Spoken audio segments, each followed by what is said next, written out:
My name is Ruby Carson. I'm 31 years old and currently living and working in Minneapolis, Minnesota. If there's one thing I understand better than most, it's what it feels like to be treated as the last option by your own family. Even when you're the only one always carrying the weight, staying quiet, and making sacrifices. Since I was a child, I learned not to ask for too much. My younger sister, Lily, 2 years younger than me, never had to ask for anything. Everything was simply laid out for her. My birthdays were usually just a quiet dinner with a store-bought cake from the local grocery store.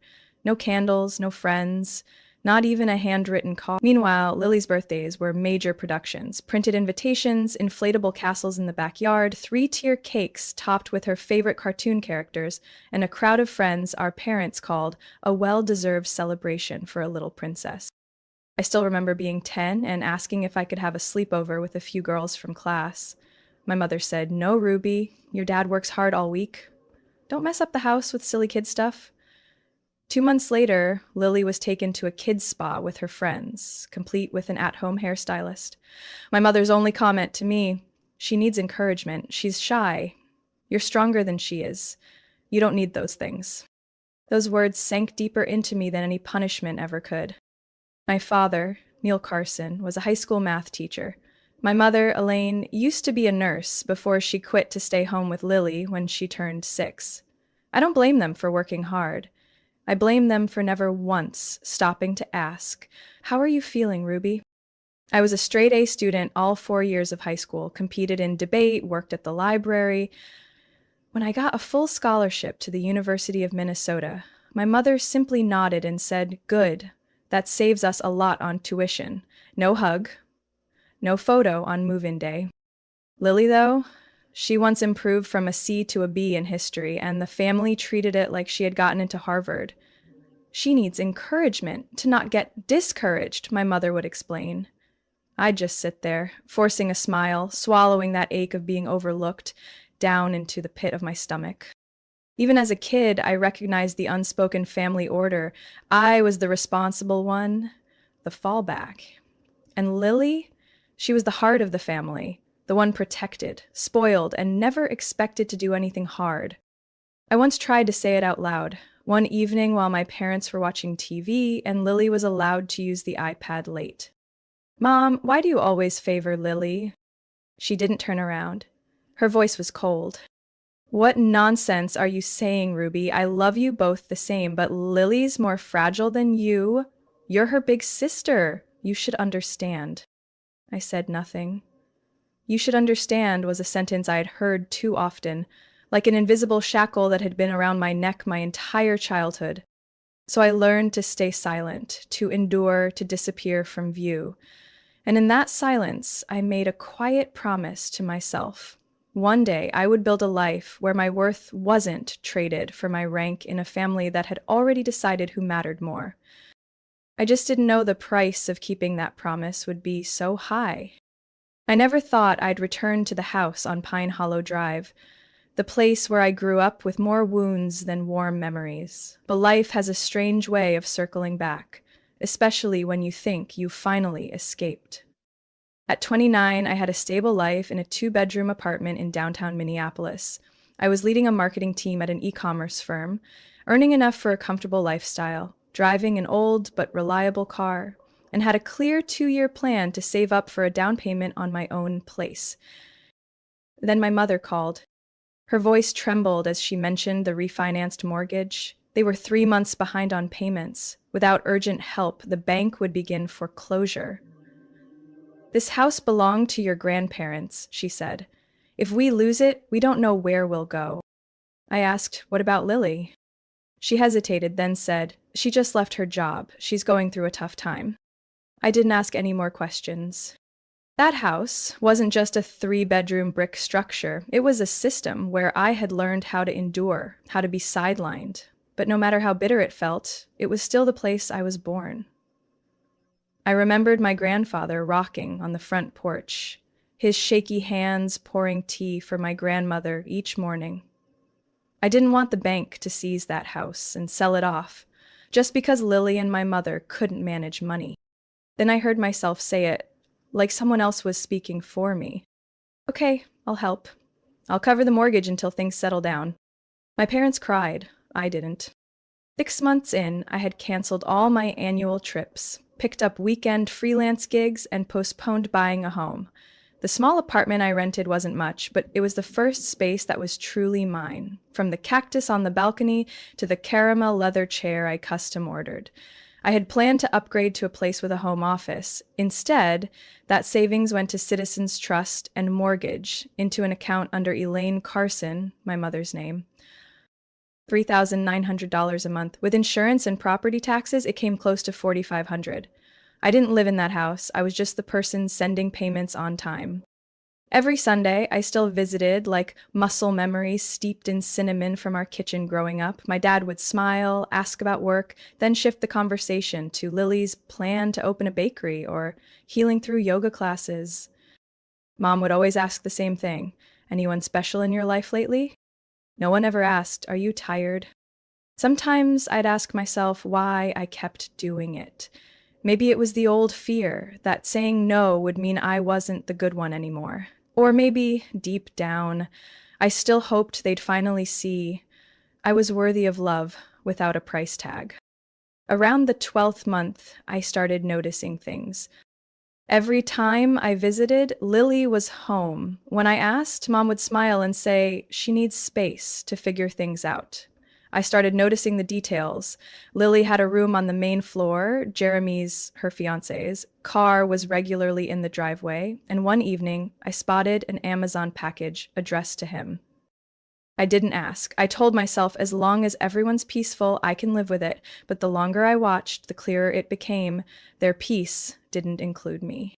One late night, while finishing a report, I got a message from the bank. It said the linked address for account notices had been updated. I hadn't made any changes.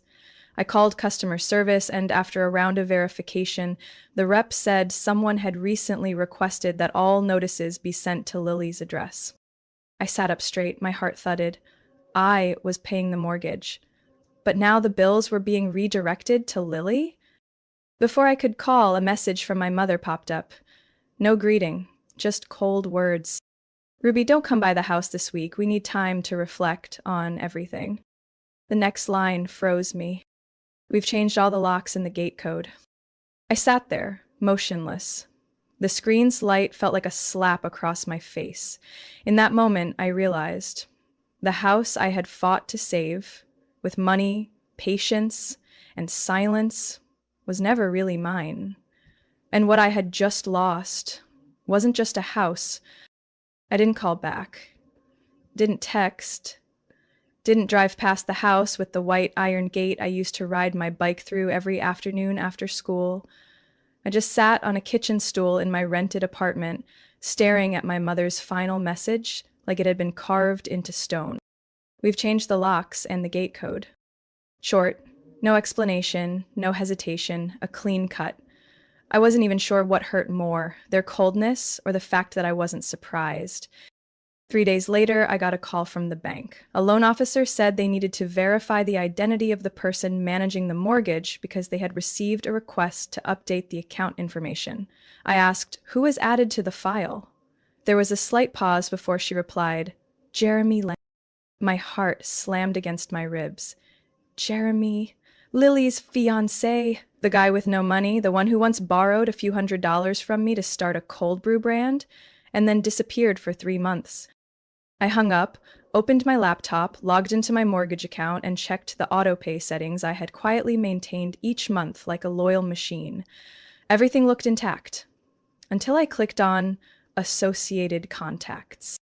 Below Elaine Carson, my mother's name was a new entry added 2 weeks earlier, co-manager of the account. Lily. I wasn't listed anywhere. That night, I sent an email demanding the bank revoke access for anyone besides myself. I attached bank statements, a 2-year payment history, and email threads proving I had been the only one making the payments on the house. The next morning, a text came from an unknown number. "Don't be petty, Ruby. You still have a job, your own place. Lily is just starting over. The family needs stability. Don't ruin this." No signature, But the tone, equal parts smug and groveling, could only be Jeremy. I took a deep breath. The puzzle pieces clicked into place. They hadn't just changed the locks. They hadn't just shut me out. They had been planning to replace me. I replayed the moments, Lily showing up more often on Sundays, the sideways glances between my parents when I asked about the future of the house, the vague reassurances like, you've got more opportunities and Lily needs a foundation to rebuild. They'd been preparing for this, step by step. From the moment I started covering the mortgage, they'd been paving the way for Lily and Jeremy to take over. And me, I had been nothing more than the financial conduit. My dad had said something months ago over dinner that I'd brushed off at the time. If we still have this house, it'll be thanks to Lily being able to settle there long term. Now I understood. To them, I wasn't a daughter. I was a resource. That day, I printed out every mortgage payment receipt from the last 24 months, screenshotted every relevant message, archived every email. Each piece of evidence was a brick in the boundary I was building. I also called the company's former legal consultant, the one who had helped me handle a minor property dispute last year. I explained the situation. She asked just one question. Whose name is on the deed? I answered, my parents'. She paused for a moment, then said plainly, legally, you don't have a claim, but if you can prove you made the payments with the expectation of reimbursement or future ownership, this can fall under financial exploitation. I thanked her and hung up.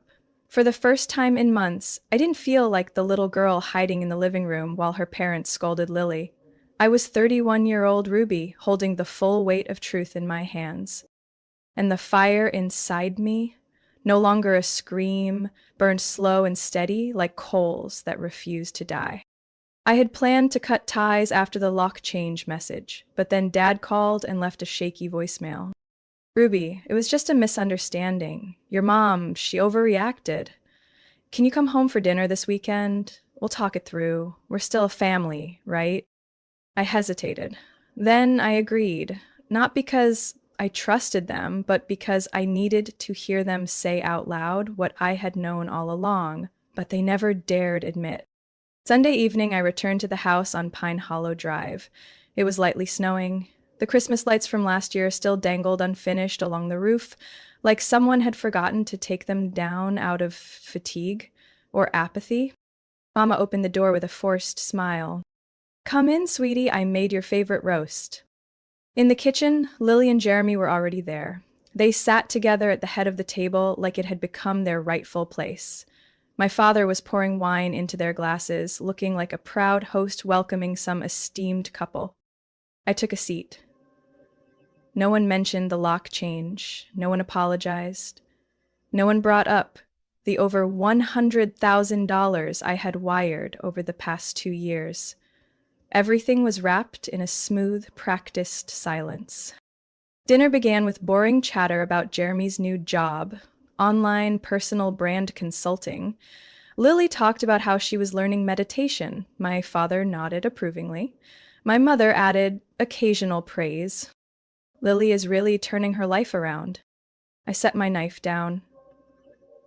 They didn't invite me to talk. They invited me to witness. Then Dad set his wine glass down and cleared his throat. Ruby, there's something your mother and I wanted to make clear. I stayed quiet. Mom gently touched Lily's hand, like a signal. After much thought, we've decided that Lily and Jeremy should officially move into the house for good. They need stability, and this house was always meant for Lily. I looked up. Meant for Lily? What about the mortgage payments I've made? My mother avoided my eyes. You're doing well. You have a career, your own place, a car. Lily, she needs a fresh start, and you don't really need this house. Jeremy jumped in. We're willing to help with maintenance from now on, so Ruby won't have to carry the burden. I gave a cold smile. So now I'm allowed to stop paying? Dan responded, trying to keep his tone calm. Ruby, don't make this dramatic. This decision is about the bigger picture. Lily has always been emotionally tied to this house. She has more memories here than you. I said flatly. And me? What am I? A placeholder? A wallet? Holding space until you found a more deserving child? Silence fell. Jeremy cleared his throat, trying to lighten the mood. We're all family. This is just a small shift. Lily looked up, her voice sharp. Ruby, you always act so noble. Do you want us to be in your debt forever just because you paid some bills? This is a family, not a company with credits and debits. I turned to Mom. Did you ever intend to put my name on the deed? She bit her lip. Didn't answer. She didn't need to. I knew. I stood, slowly, calmly. No rage.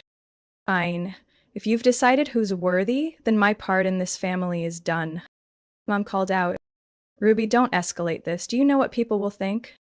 I looked her in the eyes. They'll think I'm the fool who paid over $100,000 only to get kicked out of the very house I saved.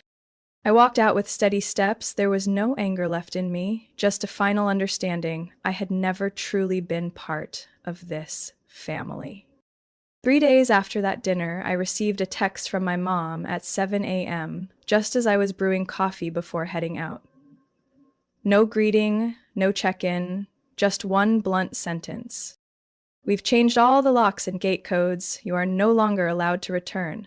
Lily doesn't feel safe knowing you still drive by. My hand froze on the cup handle. Steam from the machine brushed my cheek, hot and sharp. I hadn't driven by. In fact, I had deliberately avoided that street since the night they declared the house was meant for Lily. I sat down, phone in hand, rereading the message. Short. Cold. Certain. As if I hadn't poured over $110,000 into that house and sacrificed 2 full years of my life plan. As if I were a threat. I didn't reply, but I took a screenshot. 15 minutes later, I called Chloe, my best friend from college, now a civil attorney in St. Paul. They changed the locks on the house I've been paying the mortgage for, Chloe, and they're making up some story about me threatening Lily just to kick me out. She paused, then asked directly, Whose name is on the title? My parents, not mine. Did they ever promise to add yours? Not in writing, just verbal assurances. And 2 years of wire transfers. Then we need documents, statements, texts, emails, anything that proves the payments weren't gifts. I hung up. What I felt wasn't just hurt, it was a chilling clarity. They weren't hiding it anymore. The mask had fallen. They had chosen Lily. They had chosen to erase me. That day, I emailed the bank and instructed them to halt all payments related to the mortgage on the Pine Hollow Drive property. In the reasons section, I wrote, I no longer have access to this property and hold no legal rights of ownership. I canceled my weekend side gigs, spent 3 days compiling every piece of evidence. Bank statements, transaction histories, message logs, screenshots. I printed them all out. The folder thickened like an indictment of coordinated betrayal. On the 4th day, I got a message from an unknown number. Are you really going to let the bank seize the house? Lily is panicking. She hasn't been able to sleep. You're being cruel. No signature. But I knew. It was Jeremy. I laughed out loud. Of course. They thought I'd cave like always. They still believed I was the daughter who'd drain her savings just because someone said the family needs you. That evening, I received 3 calls from Dad, 1 missed call from Mom, a voicemail from Lily, her voice choked, but not a hint of apology. You're destroying everything, Ruby. I don't understand why you always need to tally up your sacrifices. Family is about love, not bookkeeping. If you wanted to prove you were right, congrats. You won. We lost everything. I deleted it. No save, no response. That night, for the first time in years, I slept through without waking once. The next morning, I received a notice from the bank. The mortgage was officially delinquent. If unpaid within 2 weeks, foreclosure proceedings would begin. I forwarded the email to Chloe. She replied with just 3 words. Absolutely perfect. Attached was a calendar invite, an appointment with a real estate attorney and an independent financial advisor. On the 7th day since I stopped paying the mortgage, the cracks in the family began to show.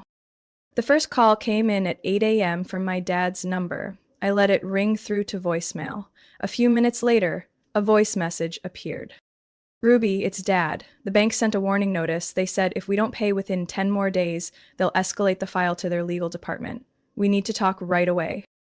Not a single apology. No mention of the lock change, just the bank and we. Strange. When they kicked me out of that house, no one said we. I forwarded the voice recording to Chloe. She replied simply, "Keep silent. No one has the right to demand anything from you at this point." An hour later, my mom sent a long email, not a text like she usually did. Maybe she thought a formal letter would seem more sincere or persuasive. "I know you're angry, Ruby, but I hope you don't let emotion override reason. This house isn't just bricks and shingles. It's memories, a home. You used to love it, remember? Losing it to the bank would leave us with nothing. I'm begging you, don't let your grandparents' house fall into strangers' hands. Family is meant to lift each other up, not punish. Please call me." I read it carefully. Twice, familiar wording. The same old strategy, lean on nostalgia, trigger guilt, and invoke family. Yet not a single line acknowledging I'd paid over $110,000 and was then locked out like a stranger. I didn't reply. By afternoon, Jeremy sent a message, this time a short video clip. It showed Lily sitting at the kitchen table, head buried in her arms, crying. His voice came from behind the camera. "Ruby, look at your sister. She hasn't eaten in 3 days. She can't sleep knowing the house is on the edge. If you have any heart left, you won't let everything fall apart like this." I stared at the screen for a few seconds, then hit delete. No save, no forwarding. That night, I received 5 more messages from aunts, uncles, and relatives I hadn't spoken to in years. Mo said something like, "You should be more forgiving. Your parents are getting old." One went straight to the point. "Who cuts off their family over money?" I smiled. Money? What I cut off wasn't money. It was manipulation. A relationship that only functioned as long as I kept pulling out my wallet. The next day, I met with a financial advisor. An older man with salt and pepper hair looked over my statements and nodded. "If you maintain your current saving rate in 6 to 8 months, you'll have enough for a new apartment down payment. And the amount you contributed to that other house, if invested wisely, could fund an early retirement account." I stared at the numbers on the screen, feeling something I hadn't felt in a long time. Control. For the first time in years, my money was mine. Not quietly siphoned off, not taken for granted as something of course Ruby would do. That evening, I returned home and pulled an old box from under the bed. Inside was a notebook with a note from my grandfather. He once taught me a phrase when I was little. "Kindness is not an obligation. Don't let anyone make you believe that love should only flow in one direction." I gently flipped the page, then closed the book. Monday morning, while I was in a marketing meeting about a new campaign, I received an email from a strange address, mark.caldwell@thompsonlegalgroup.com. The subject line was simple: request for cooperation regarding the real estate loan on Pine Hollow Drive. I opened it. The message was an invitation from Mark Caldwell, an attorney representing my parents. He was, on behalf of the clients, inviting me to attend a working session at their office on Friday to jointly discuss solutions to preserve the shared property and resolve the current financial situation. At the end, one sentence was bold. "If she does not attend, Ms. Ruby Carson will be understood to have forfeited her right to discussion and may face subsequent legal consequences." I chuckled softly. On one hand, an urgent plea via email. On the other, a threat wrapped in the phrase legal consequence, very consistent with how they raised Lily, hugging while squeezing. That night, I replied, copying in my personal attorney, Linda McAllister, a civil law and family asset dispute specialist. I confirmed attendance but requested the meeting be fully recorded with both sides' attorneys present and all content formally documented. 3 days later, I stepped into the 14th floor conference room of the Edina office tower with a leather briefcase filled with records. Linda walked beside me. calm, razor sharp in a charcoal suit. Across the table, my parents sat close together, visibly drained but trying to look dignified. Lily had her arms crossed, visibly guarded. Jeremy avoided my gaze the moment our eyes met. Attorney Mark began. We believe everyone in this room wants to save the house from foreclosure. We hope Ms. Ruby will cooperate to find a fair solution. I said nothing. Linda gently pushed a file across the table. This is my client's bank statement showing she paid the entire mortgage for 24 consecutive months, totaling over $110,000. She also holds written messages and emails from Mr. and Mrs. Carson confirming the support was temporary, not a gift. I spoke, voice steady. I don't own the house. I wasn't allowed to live in it. I was locked out by a cold text message. And now, you want me to keep paying? My father furrowed his brows but said nothing. My mother's hands trembled slightly. Mark cut in. I understand Ms. Ruby's feelings, but legally, the house remains in her parents' name. If it's foreclosed, the consequences... Linda interrupted.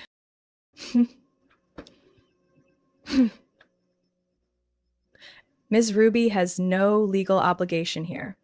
If you intend to proceed with legal action, we're prepared, including filing a claim for systemic financial exploitation within the family structure. The air turned heavy. I looked directly at my father. You once said, just help us now, and when things stabilize, we'll sit down and divide the assets fairly. Was that a promise or just a way to buy time? He stayed silent. I turned to my mother. You once texted, the house is your grandparents' legacy to both you girls. Then why did you tell Lily she deserves it more? Because I didn't cry or beg like she did? Lily slammed her hand on the table. You always make yourself the victim. You have a job, money, a boyfriend. What do I have? I just want a place to start over. But you always want me to fall flat. I leaned back. Didn't respond. Linda calmly packed the documents.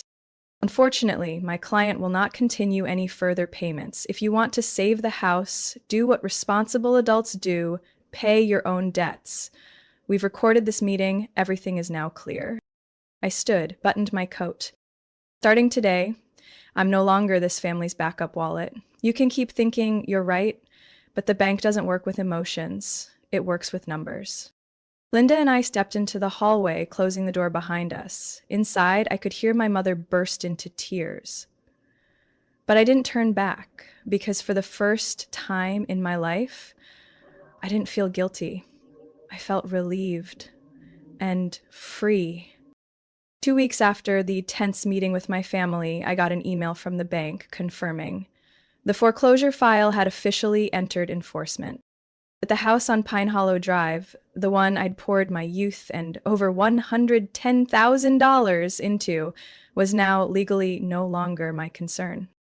That night, I sat in the small kitchen of Aaron, my boyfriend of over a year, watching him slice red bell peppers for tacos. The soft yellow light made everything feel a little lighter. I exhaled and said quietly, I don't want to live among cardboard boxes and constant caution anymore. He looked up. So, you're thinking of moving in? I nodded. Not because I needed shelter, but because I wanted to choose where I lived and who I lived with on my own terms.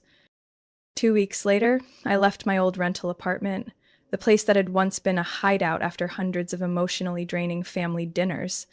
Now I didn't need a place to hide. I needed a place to begin. Aaron owned a 2-bedroom attic apartment northeast, full of sunlight, close to a park, with a balcony big enough for a few lavender pots.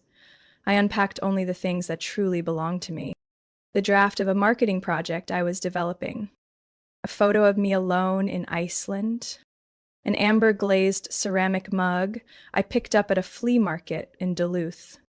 That first week living together, Aaron cooked every night, not because I needed it, but because, in his words, he wanted me to feel cared for with no strings attached. He said that often. Meanwhile, family news came in bits and pieces. Through friends, I heard Lily and Jeremy had moved in with an old friend in St. Cloud after receiving the final foreclosure notice. My mom tried to delay the enforcement, but lacked the documents to prove a stable income. They no longer qualified to buy back the home they'd lived in for 30 years. I didn't feel triumphant, but I also didn't feel crushed like before.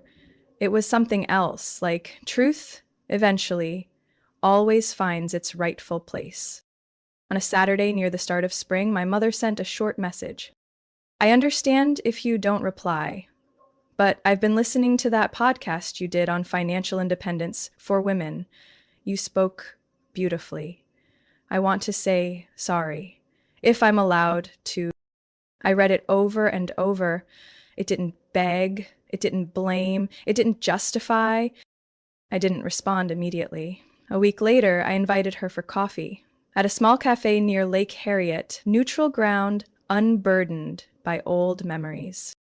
She showed up in a thick coat, eyes tired but honest. No tears, no hugging.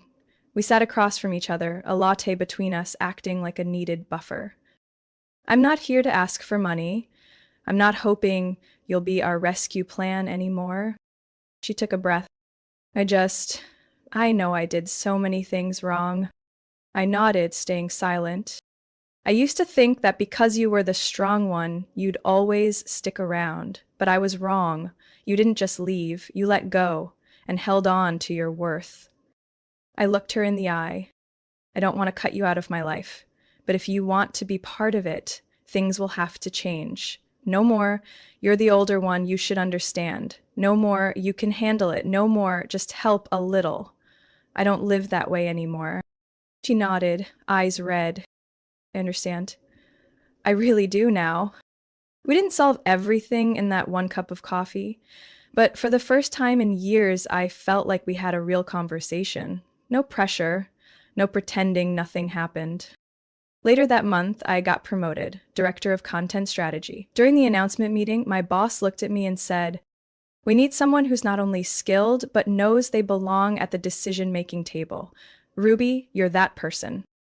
I stepped out into the hallway, golden sunlight pouring through the glass. Erin texted, "Congrats, you're officially running your own game now." I smiled. No longer the one who endures. No longer the invisible shadow behind every "the family needs you" call. I'm Ruby Carson, and from now on, my life is mine, defined by the boundaries I set and the freedom I claimed. Ruby's story is a powerful reminder that kindness is not an obligation, and sacrifice doesn't always mean love.